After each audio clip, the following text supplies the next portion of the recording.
Hi everyone, welcome. If you are new, please consider subscribing. My name is Yari and I create educational videos for beauty professionals in training and for those who like to continue learning.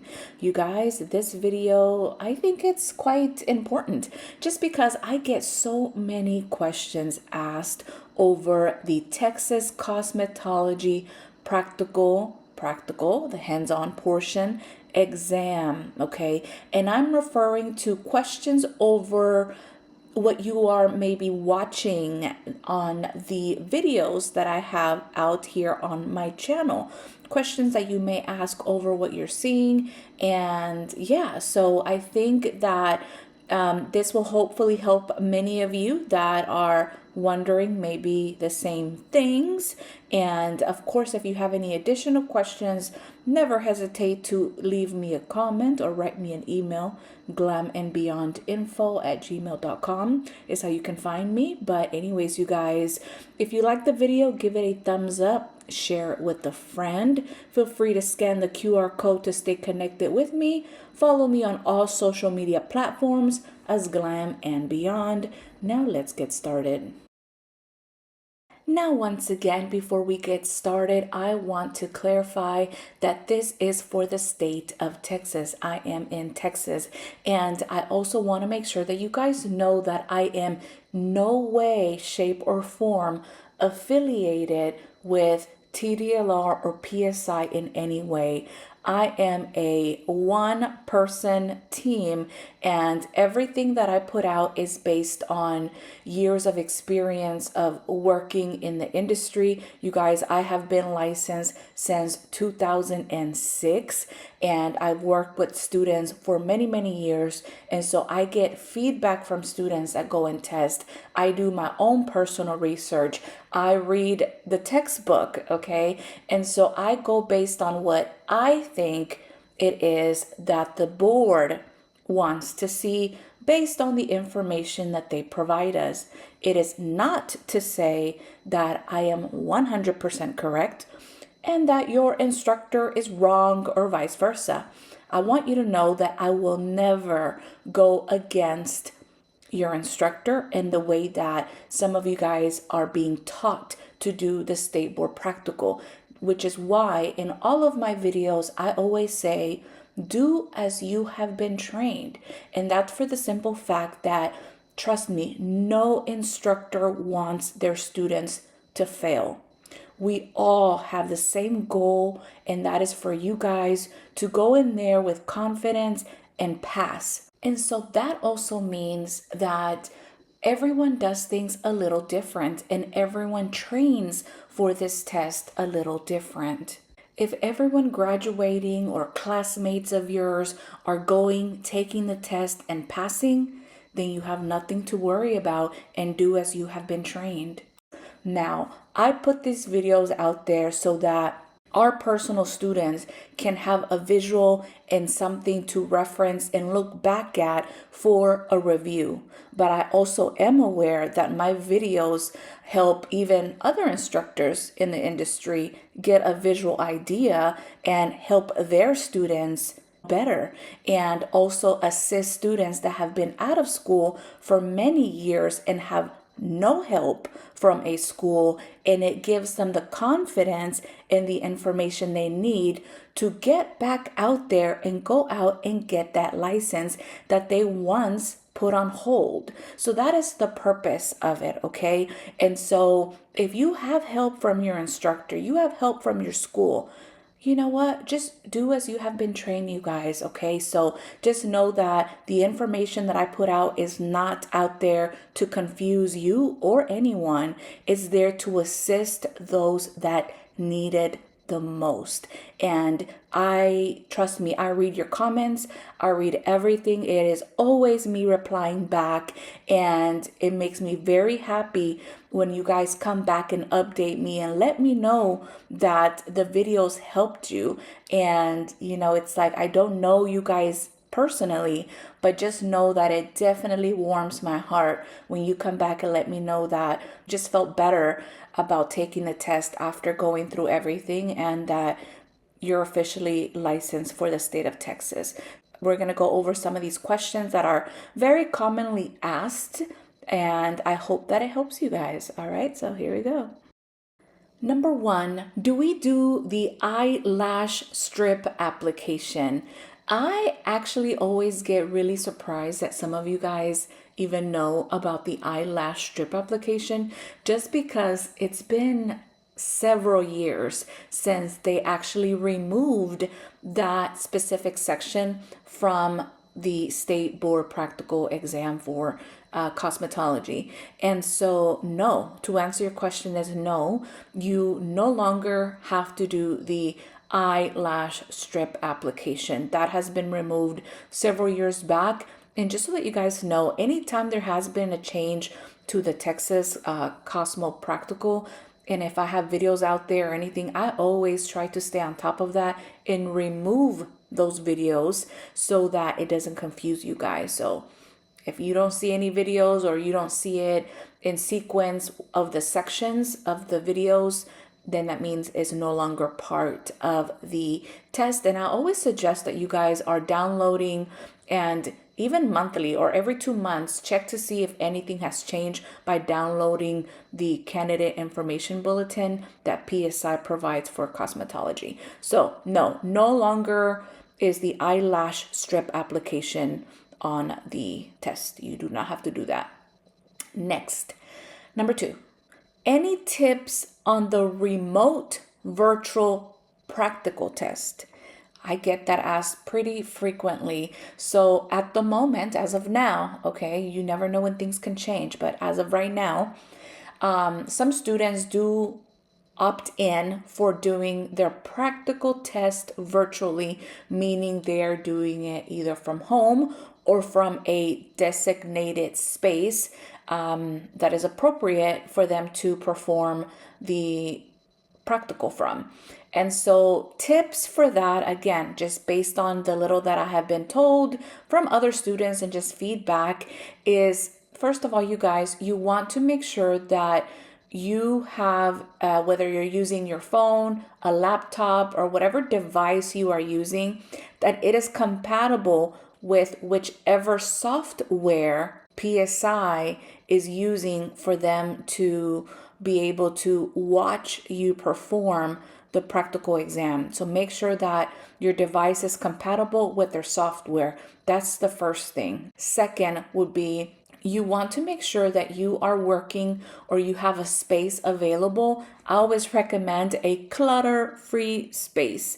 Clutter-free space that you have at least one decent size table where you will be doing all of the sections, and that you have a plan on where you are going to be putting your device, whether it's your phone, your computer, your tablet, whatever it is, so that the prompter, the rater who is watching you, can have a full view of what you are doing. So make sure that you have a plan for that, because if they can't see you, then that means you can't really perform the test to the full potential, and they may just say, hey, you know what, it's not working, and they may just cancel your test on the spot. So make sure that you have a plan for that, a tripod or something, and also that no one interrupts you, okay?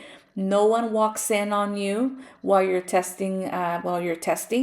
They are going to make you what they call scan the room. So you are going to, show them around, show them the room to confirm that no one is in the room with you helping you, right? Or so I'm sure they'll probably also have you show them your ID. So have that ready just in case they ask you for that. And I do believe that they may be a little bit more verbal as far as like when they can't see you or what they need, just because they know that obviously you're not doing the test in person.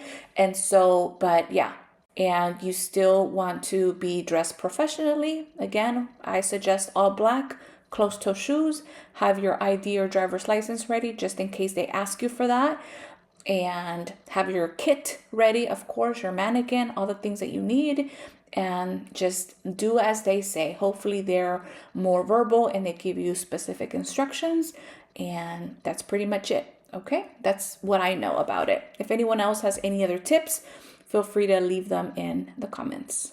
Number 3, do my towels need to be black? No, you guys, your towels for the kit can be any color. They do not have to be black. As long as you have what you need, they do not have to be exactly like the ones in my video. Number 4, how many capes do I need to take, like in the kit?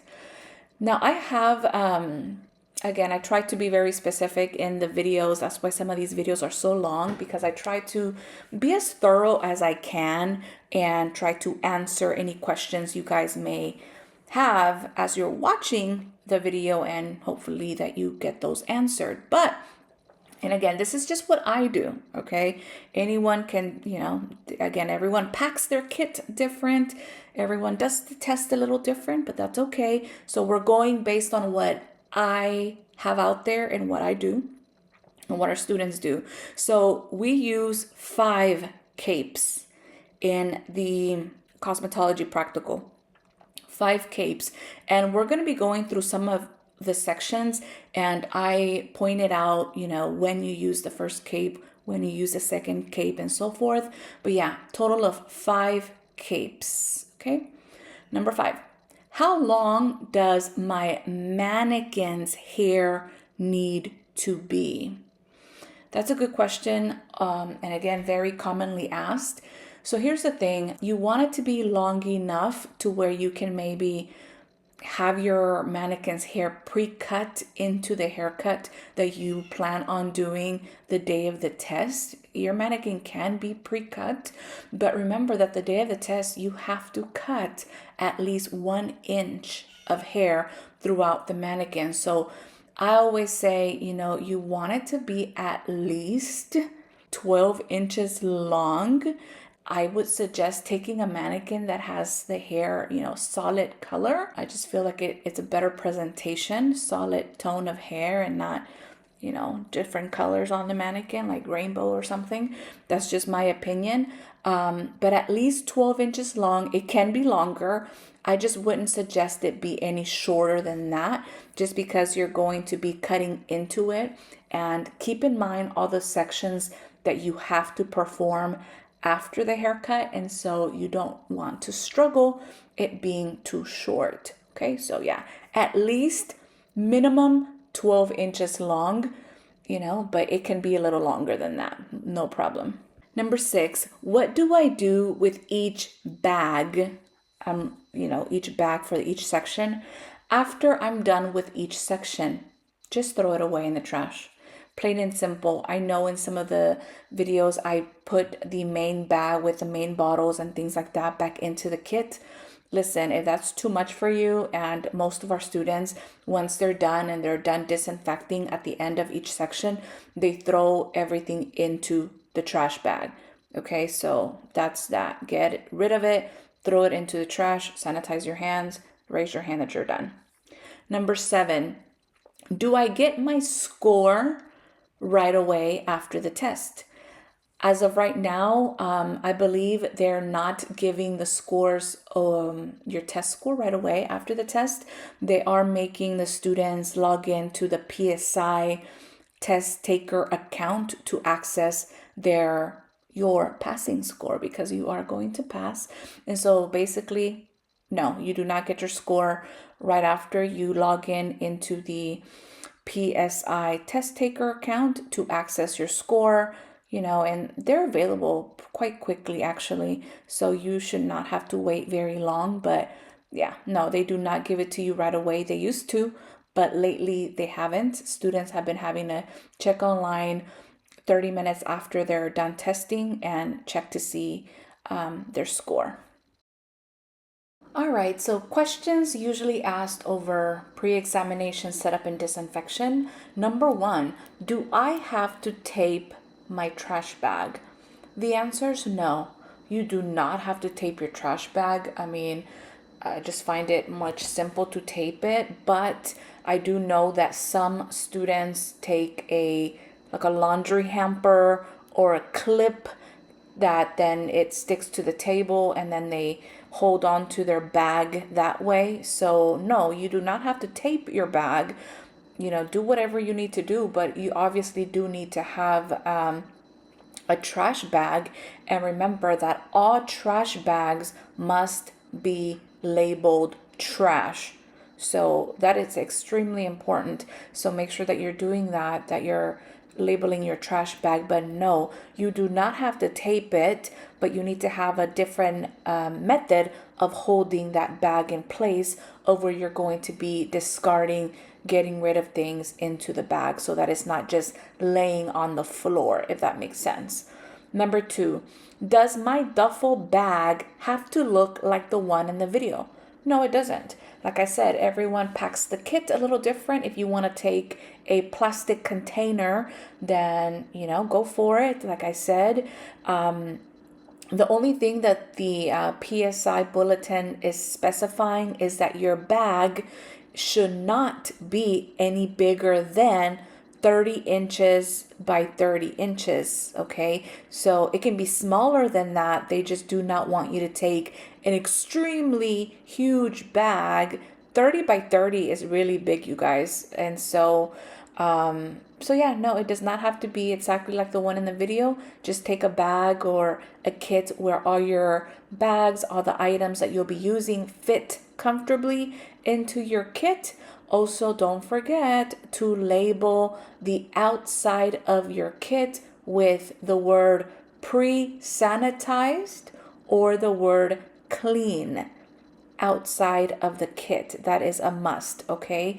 And you guys, I'm going to leave a link in the description so that you guys can check out and download the latest PSI bulletin for cosmetology for Texas, and go through it. And they give you a list of things that they want you to label and things that should not be labeled. So as you're building your kit for this test, make sure that you're following that list so that you don't take things labeled that should not be.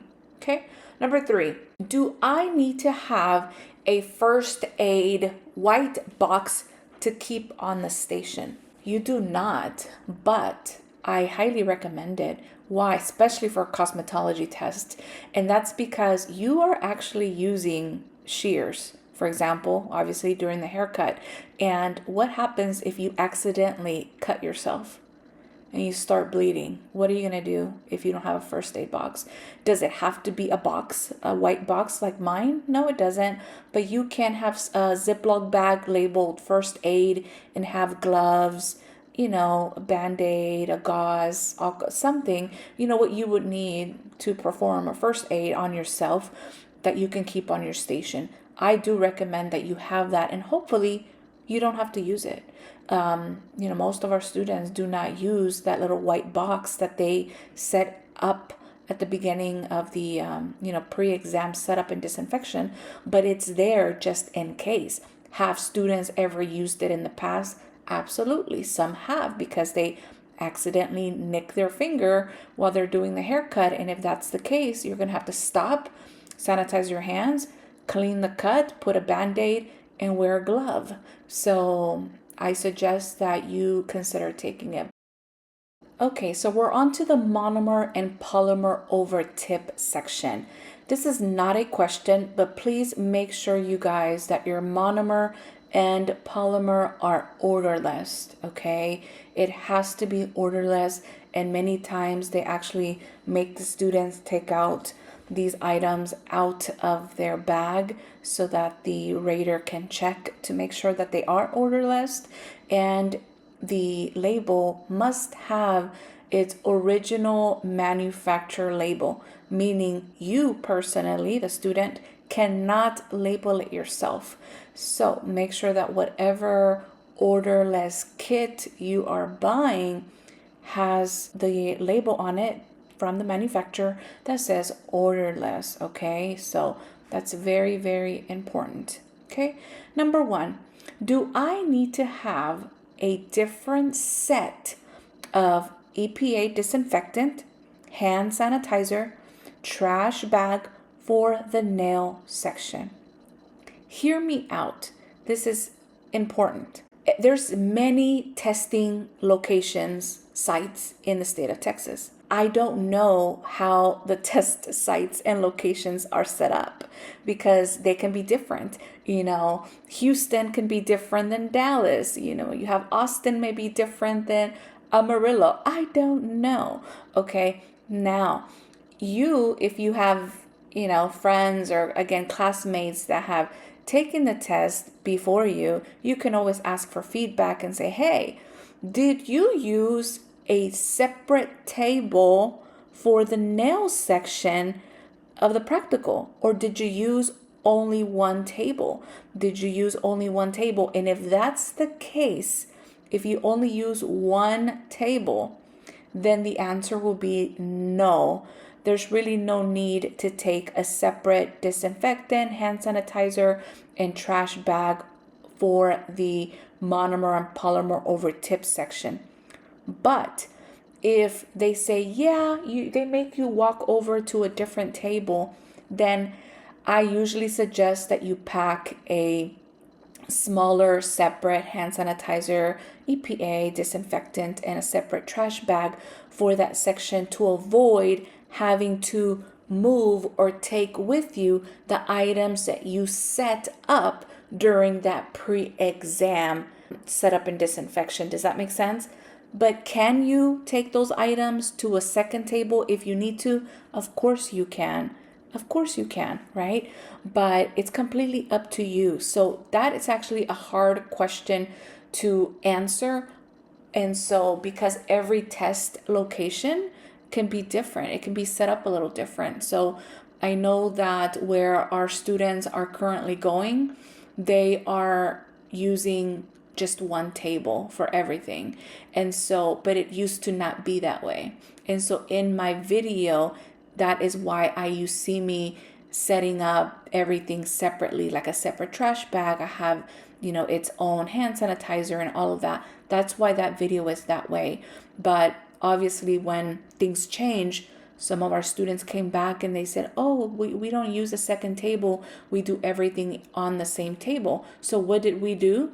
We took those items out of that monomer and polymer bag so that the student didn't get confused. And so the items that they needed to perform the disinfection was already on the table, which was the trash bag, the hand sanitizer, the disinfectant spray. And so we just took those items out of that bag. And so again, some of you, it's really up to you on how you want to set up that bag. But I'm just giving you the information and what we've had to do based on what we have been told in the feedback from our students. Next question is, what do I do with the finger after I have raised my hand? So you've performed everything for this section. You're basically done. And I suggest that you leave your little finger out when you raise your hand, just in case the rater wants to come over and look at it, they can. But once you've raised your hand, you've gotten some sort of acknowledgement. You can simply throw that finger into the trash. That's all. Very simple. Just throw it into the trash, sanitize your hands, and just sit and wait for instructions for the next section. All right, let's move on to common questions over blood exposure. Number 1, do I have to have my blood exposure items in a white box like the video? Once again, the answer is no, you do not. I just find it very easy and simple because you can actually find those little white boxes in the travel section of any store. That's where they have those little first aid kits, and just label it first aid or first aid box, whatever. And but it doesn't have to be in a white box, you guys. Again, it can be in a Ziploc bag. But remember, don't get this item confused with the item that I mentioned earlier that you keep on your station the entire time to perform a first aid if needed on yourself if you were to cut yourself. This is completely separate, okay? Because this is for the actual blood exposure section of the test. And so it's a completely different set of items. But no, they do not have to be in a white box. Next, when do I remove the band-aid off the mannequin's forehead? Don't overthink it, you guys, okay? Do not overthink it. So basically, after the blood exposure is done, or you put the band-aid on the mannequin for the blood exposure, you raise your hand, you're all done, everything goes into the double bags, you know the drill. And the next section after blood exposure is the facial. And so right before you start the facial, or they say the next section is facial service, you may begin. Take off the band-aid off the mannequin, throw it into the trash, sanitize your hands, then go into your kit and grab that facial bag. Don't overthink it. I believe that's how I did it in the video. I know the videos are long, but honestly, you can get all this answered on there. Or, if you just, right before you go and take this test, you're going to have to maybe sit and watch those videos from beginning to end to get a real visual of everything. Unfortunately, because I know these videos are so long, I could not make one entire video.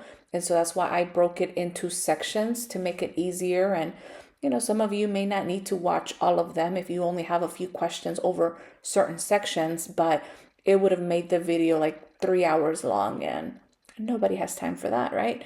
But it may be needed to watch from beginning to end, maybe right before going to take the test, to have a full visual of what you can expect. But yeah, just take the band-aid off, throw it away right before starting the facial service. Hope that helps. All right, next section is the facial service. And this is when we drape towel, cape, towel. And this is where we use our first cape. Now, just to give you a little hint, and again, based on what I do and on the video also, is we're draping towel, cape, towel. This is when we use our first cape. Once the student is done performing the facial, they basically remove the top towel only and the head draping, leaving only a towel and a cape on the mannequin for the next section. So the student leaves the cape on the mannequin after the facial to use that same cape for the waxing section, which is the next section. I hope that makes sense. And I believe that's what I did in the video. If I didn't, then that's what we're doing now, okay? But this is when you use the first cape. And commonly asked question is, do I have to use actual product? The answer is no, you do not have to use actual product if you do not want to, especially for the facial. On certain things, you want to use mock product, and I'll point that out. But for the facial, some of it can be actual product, some of it does not have to. If you wish to just use like lotion, for example, water for some of these things, they can, but you still have to label the bottles as such. So even if you have, once again, lotion, and you're using lotion as makeup remover, you still want to label your bottle as makeup remover. I hope that makes sense. But some of it can be mock product, and some of it you may actually want to use actual product. Like for example, for the massage, you can use massage oil or you can use massage cream. Obviously, you do not want to use water or something strange that won't actually help you perform the massages correctly. So just keep that in mind. All right, so we're moving on to the waxing section. So for this one, the mannequin should be towel, cape, towel. So once you start this section, you're still using your previous first towel, the cape. And so when you start the waxing, you, the student, what you're doing is you're putting on a new towel around the mannequin and new hair draping. And then once you're done with the waxing, you actually undrape everything, okay, off the mannequin, the towel, cape, towel, and the head draping after you're done with the waxing section, because the next section after waxing is the haircut. And so obviously it's a different cape with a neck strip. Do I have to do both brows? The answer is no. It only says one brow on the PSI bulletin. Will they take points off if you do both? I don't think so. I don't know. But it's only, required to do at least, obviously, one brow for the waxing. All right, we're on to the haircut. And so again, this is to help you guys answer that question as to how many capes do you need. But again, this is what I do. If you choose to, you can actually switch capes for every section if you want. Nothing wrong with that. But we use 5 capes, and so we're on cape number 2 at this point. This is the second cape used. And so for the haircut, you drape neck strip and a cape. So for the haircut, you guys, you have to remove at least 1 inch of hair throughout the entire head by performing a layered haircut of your choice using razor and shears. So there's your answer. What haircut do I do? A layered haircut. Any layered haircut of your choice. They just want you to, for sure, incorporate the use of your shears, obviously, that you use a razor, at some point during your layered haircut. And don't forget to perform that scalp analysis before starting your haircut. So that's pretty much it for this one. Next section, we have the permanent wave, and this is when we also do towel, cape, towel, and when we use our third cape. Okay, so question, do the perm rods have to be a specific size or color? They do not. They don't specify that in the bulletin. And so we usually use either the white perm rods or the gray. We just decide that using something that's extremely too tight may be a little bit more challenging for the student, but also even using something that's too large. And I do find that either the white perm rods or the gray are a great size for this section. And remember, you just have to do 6 for the cosmetology practical. Next, number 2, when do I show saturation and test curl? Listen, if I knew exactly how they would go about this, I would tell you, but I feel like sometimes the raters are verbal when it comes to certain things, just based on feedback that students have came back and shared with me. But other times they're not. And so it kind of leaves the students hanging. But anyways, whenever you're starting the permanent waving and this is just what I tell the students, and you are done wrapping all 6 perm rods, you've put your cotton around the perm rods, and you are ready to perform saturation, and you have not heard any kind of instructions or guidance from the rater basically saying, at some point once you're done, please raise your hand to perform saturation or to demonstrate saturation. If they do not tell you that before starting this section, I would suggest, and again, this is just me suggesting, I don't know for sure, is for you to raise your hand with your mock permanent waving bottle. Raise your hand and, to kind of be like, okay, I'm ready to perform saturation. Not that you do any talking, because you do no talking in there, but it'll give them a clue and an idea that, hey, I'm done. I'm ready to perform the saturation. Or it may be that they just go to you and they ask you, please perform saturation and show me a test curl. And that's why I say do, as you are told and follow instructions that they give you. But please, try to make it a point to where you are able to show the saturation and the test curl at some point before you just start taking everything down without doing that, because that is part of the required steps. So just keep that in mind, that you have to do it, and just go from there. Just be very attentive, listen, and hopefully they specify and tell you when you will be performing those 2 things. Okay. We're moving on to the blow drying and thermal curling. So for this one, towel, cape, towel. This is when we use cape number 4. All right, so question, what size curling iron are you using in the video? It is a 3/4 of an inch curling iron, and it's up to you if you rather use a Marcel curling iron or a traditional spring curling iron. But either way, they're 3/4 of an inch. That's just what we use. I do not recommend you take anything that is too big. You're gonna find yourself maybe having a harder time having those curls stay in place. So that's just what I opted in for using, 3/4. All right, you guys, the next section is chemical service preparation only for foil highlight, hydroxide virgin relaxer, and the hydroxide relaxer retouch. So this is basically at the end of the test, and this is when we use towel, cape, towel, and this is us using our 5th cape. So please listen up for this.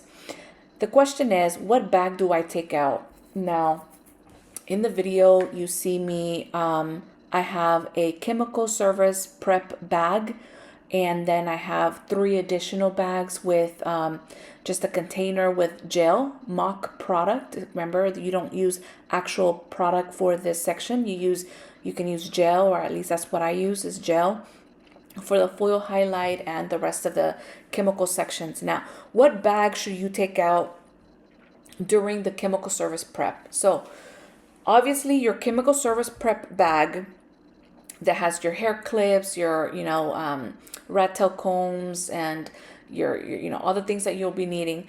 But I also suggest, which is a little different from the video, but I have pinned comments in those videos, and hopefully some of you guys have read it, that if you guys could also take out your foil highlighting bag. Okay, so prep your mannequin, prep your station, and then also take out your foil highlighting bag. In that bag, I had a highlighting comb, I had foils, and the gel. Okay, and at this point, you want to take that out. Now, why is that? This is something else that they're not very verbal about, but the highlighting part, it shows on there that is not timed. And so some students the rater goes to each student one at a time. Or it may be that once everybody's done, they make everybody do it at the same time to move quicker. Or they do 2 students at a time. And so they're meaning that they're watching 2 students at a time perform the foil highlight. And so right after the chemical service prep, which they give you 10 minutes for, the next section is the foil highlight. And so you should already have those foil highlight items that you'll be needing out for when they're ready to perform that section.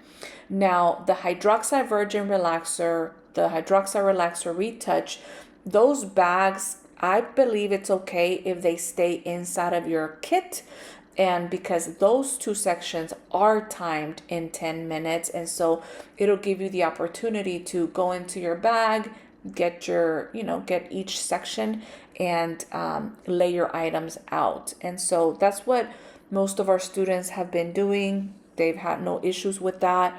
But again, ask for feedback from other students that you've known that have taken the test to see how they can help you out. Next is the actual foil highlighting section. Number 1, how will I know to perform the highlight? Like I said, we hope that they're verbal and they give you specific instructions. So just do as the rater says. Number 2, what quadrant do you recommend I do the foil highlight on? I typically recommend that you use the back right quadrant of the mannequin for the foil highlight. Next, we have the hydroxide virgin relaxer. Question 1, do you smooth the entire section? No, it's not required to. On the bulletin, it says to do smoothing of only one subsection. At least that's what I read. You guys let me know if I'm wrong, but that's what the paper says. Number 2, what quadrant do you suggest to do the hydroxide virgin relaxer on? I usually suggest that you guys do the front right quadrant for the hydroxide virgin relaxer. Front right quadrant on the mannequin. Next, we have the hydroxide relaxer retouch. And they say, what quadrant do you suggest to perform this section on? And for the Hydroxide Relaxer Retouch, I recommend you guys use the front left quadrant on the mannequin. All right, so this is the end of examination disinfection. They give you 10 minutes to basically clean all your things and get out of there. But what do I do with my trash bag? You take it with you. Okay, you take your bag with you. If your trash bag fits back into your duffel bag, just throw your trash bag inside of your duffel bag, or simply throw your duffel bag in the trash bag, and you'll just be carrying your trash bag out with you when you leave the test building. Number two, where do I put my mannequin? In the trash. You just carry it out. Basically it can go in the trash. And you can also, because you just did all of the chemical service sections, your mannequin's gonna have gel product on the head. You can even take with you a little shower cap to put on the mannequin to avoid getting gel all over the place. But your mannequin basically just goes in the trash also. Remember, you put things in the trash that aren't actual trash, and so you're just gonna have to go home and clear all that out, throw away what's trash, and then obviously clean and disinfect whatever's not trash, and that's about it. But don't overthink it. At the end of the examination disinfection, you're just getting rid of all of your personal belongings because you have to leave the facility. So that is that. You guys, here I was thinking this was going to be a short video, and as you clearly see, 41 minutes later is not very short. But what can I say? I like to explain. Sometimes I over explain, but I know some of you guys out there appreciate this, and please show this video some love, you guys. I am trying to put out info that I know is lacking out there, or what you guys are wanting to know. And I really do thank you for being here, continuing to support the channel and supporting me, and what Glam and Beyond has become, a community of uplifting and supporting those of you that are starting a new career in the beauty industry. And I'm excited. I thank you for suggesting my channel. I see it all the time on social media. Thank you for showing so much love. Again, share this with someone who you think could find all of this information helpful. I'm sure I forgot other common questions, but again, never stop asking. You can continue to ask me your questions. This was just to kind of clarify and help some of you guys out there, remind you of some things, and I hope that it helps you. If you're not following me on social media, follow me, find me as Glam and Beyond. Give this video a thumbs up and consider subscribing if you're new here. Thank you once again, and as always, you guys, let's keep going, let's keep growing, and I'll see you on the next one. Good luck on your test.